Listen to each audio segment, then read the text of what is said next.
To share your PDF or to print it perfectly, you need CMYK color mode and include the bleed mark, also a good.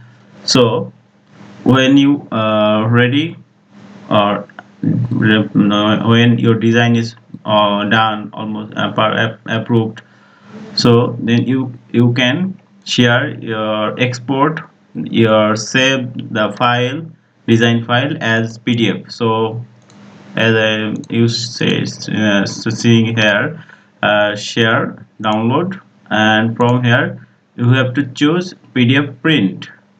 You must choose PDF print, and you can also check these options. These are optionals.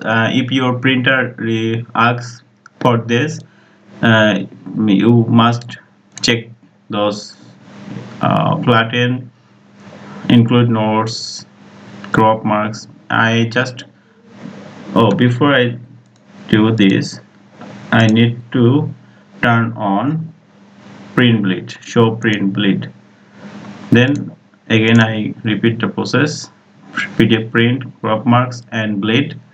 And from here it will be RGB, but this is the default input or selection RGB, but you have to choose CMYK because it is preferred for printing. You can save these download settings and you can select which pages you want to print. Then you can press just download, click download, and save it, and your file is ready for printing.